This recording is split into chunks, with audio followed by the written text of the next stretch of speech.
motherfuckers right will say what the hell they want to benefit, you know what I'm saying, them. And if they able to take over Africa, they gonna do the same fucking thing. They already took over Africa. The whole thing is the revolution now is that South Africa is not under any apartheid as it was. And who had it under apartheid? It was white people who claimed to be African, originally African, as if they were truly African. They brainwashed into thinking they're African. And they ruled and had the same oppression Jim Crow laws had here in America way back in the day. You know what I'm saying? Years ago. That's how South Africa was. The whites came and took over their land and made them work and you know, as in segregated, you know, oppressed their own native people. So I mean, wrap your mind around something like that.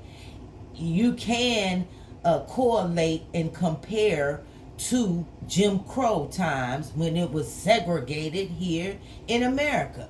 So now, fast forward to modern day times, that connecting the dots, we got Trump, the president, and his comrade, which is one of the wealthiest men in the world, Elon Musk, which is a white South African. Now, all of a sudden, hey, the white people, now that they're not able to oppress and segregate, and the blacks have taken back land or, you know, gained positions of power, they can't reign over them any longer. So that's why they feel as though they facing persecution in their what they call homeland, which, as you see in the video clip, that's not their homeland. So they had no business there anyway from the beginning, making any laws and owning any land. They were supposed to be workers and employees of the blacks and the natives of that land in South Africa. Okay? So let's get that part straight. And I'm really upset because it's connecting the dots and bringing to my mind of our struggle as black people in America that live our entire lives and die, some of us, without even knowing who we are. So I figure the reason why they don't want us to know who we are is because then we will be falling into our greatness, our magnificence, our, you know, spiritual groundingness. So as long as they keep us steered off of knowing who we are, we won't understand who we are and step into all of that we are. So I'm kind of upset that the light bulb just blinked on in my mind to say, you know, the generation of us that are up in age and really don't know who we are, we've adapted what the generation before us instilled in us was to adopt and assimilate into the dream, which is the white's dream of what America is for us. And the only thing that we should be focused on is equal rights, and being able to do what they do, buy what they buy, go where they go, and be accepted. So now that's another term. We want, the generation before us felt that that's stability. Long as you can, you know, have equal rights to white people, and not be segregated, your life is just going to be wonderful. Now we in the modern times, and we see with all of that non-segregation and having equal rights, it still don't mean shit for the majority of the black Americans, because our rights have been, and the fight for our rights it's still been overshadowed by every other minority getting the benefit of our rights of equality. And all of them, they carry a culture with them. Black Americans don't carry no culture. So now it's like, hey, now we hearing more and more discussion on we've been indigenous Americans, Native Americans, taking out the word native and just put indigenous, meaning the original man and woman of this earth, spread all across it. All across the world. All across it. Not an inch was covered without melanated people. But for some reason, while you're assimilating and not worried about who you are, and people give up the search for many reasons, of who they are. And I'm talking about your DNA, who your bloodline is connected to. Because see, the thing about it, when you look at it, it's their bloodline that has given them benefits to progress and be successful and not want but have in this life. It's their bloodline. And I give you a brief example without going too deep into that to stay on the topic. It's look at the Hilton. The Hilton family. That's what all y'all should connect with, because all of y'all want to go to the hotel, and mainly that brand has been recognized as a fine hotel to go to when you're traveling. The Hilton. And look at, we all the way down to be able to recognize one of their great granddaughters or whatever fall in line she fall for the Hiltons, but that's Paris Hilton. You see, her bloodline and her knowing who she is, she's been afforded a life and a lifestyle of success. She didn't have to worry about, where am I going to work? If I could work, if it's going to make enough money, how am I going to pay my rent? How am I going to pay my lights? How am I going to buy toilet tissue? How am I going to buy groceries? Because of her bloodline. Her bloodline. So now look at the most Black Americans. Like I said, we don't even know anything beyond our mother's mother and father, which is your grandmother and grandfather on your mother's side. And many of us don't even know who our father is, yet alone who the father's mother and father is. Those paternal grandparents are. Now try to go back to the great granddaddy. You get less and less people who have a history of just who their family members are in their DNA, in their bloodline. And then you have those that don't even know who their parents are. Children that have been adopted. So when I speak about knowing who you are, it's so important that everyone really understands who they are, because you gain a lot of benefits to that. Just knowledge of self, number one. And then you gain culture, because you find where your bloodline derives from. See, our culture ain't just twerking, booty shaking, and entertainment, able to entertain you with music and dance or sports athletics.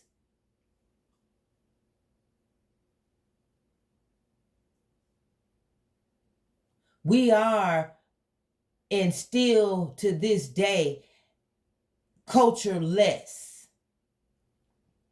Our culture is not just barbecues and flexing on how much money we have, and everything that's coming out and being shown in a lot of these current celebrations where they add these elements as rituals, flashing money, having money, but then in the day-to-day life, who owns their house?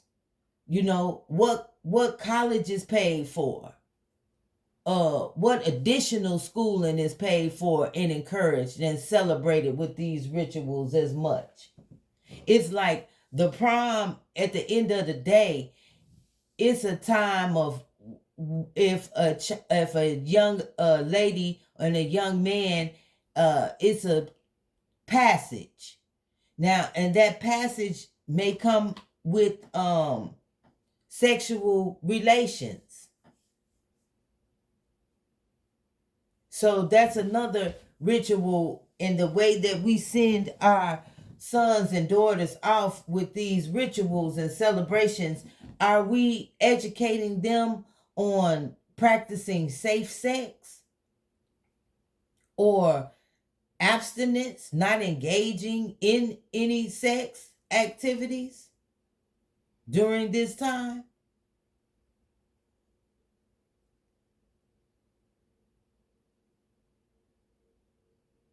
And what are their focuses? Are they going to be attending college with as much excitement and joy as y'all seem to think is so grand, of sending them off in, elaborate cars and, elaborate gowns and suits and things of that nature? Is that really the tradition that's passed down generational? Keep in mind those that can't afford to do such elaborate demonstrations for, basically, like I said, sending your daughter and your son off uneducated about sex.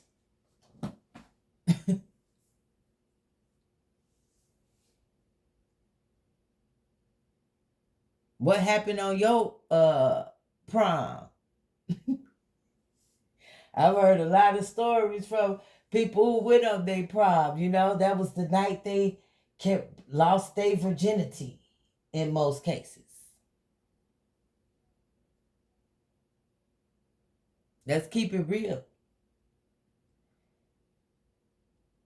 What are we instilling as the definition to define Black culture, other than barbecues, sports, hanging out, kicking it, drinking, smoking, dancing? I mean, if I can see, if I could see a better future starting, I would see it starting with just that simple request. Learn who you are and what is your bloodline connected to. Because out of that, I know a whole new awakening will happen inside of you that's positive. Because I'm not preaching and I'm not expecting anyone to listen to what my opinion is on these subject matters, but I feel blessed and honored and humbled to be able to share my thoughts, because who knows, one person might hear it and take accountability and learn who they are it'll change, and you know, what their bloodline is. All I can tell you is my curiosity to learn more about my bloodline on my mother and father's sides uh, is a journey in itself. And I'm going to share that, you know, journey with my supporters and everyone that is on the same journey or looking to start that journey. And it's one of joy and one of pain. So it's not like this old fairy tale picture, you know, that you learn about your bloodline and know who you are and everything is good. I'm not saying that, but what I'm saying is it molds you into a better individual that has more purpose in yourself and life, which is very important. And I think a lot of people take advantage just the simple life that they have to get up every day. But the way life is set up right now and these days and times is so much what I should say, abstract and obstacles to add on top of just daily life and making it through the day, you know, with a positive and a positive mindset. So that's why you have the term a lot people use, crashing out. You got a lot of people crashing out because they don't know who they are. And they're yearning and desire to know, but don't have any way to figure it out. Well, I'm here to tell you, you're going to have to figure it out if you want to survive and thrive, you know, and maintain and sustain. You're going to have to figure that out because that's your barometer to know what you're willing to do and what you're not willing to do. And that's an important line in life. Boundaries for self.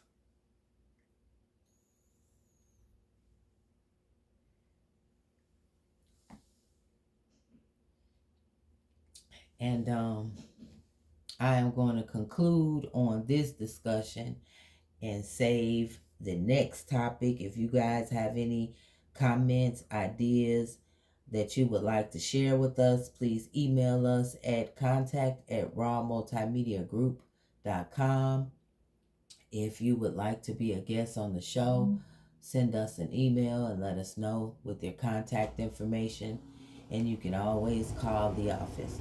Go to the website www.rawmultimediagroup.com for contact information as well.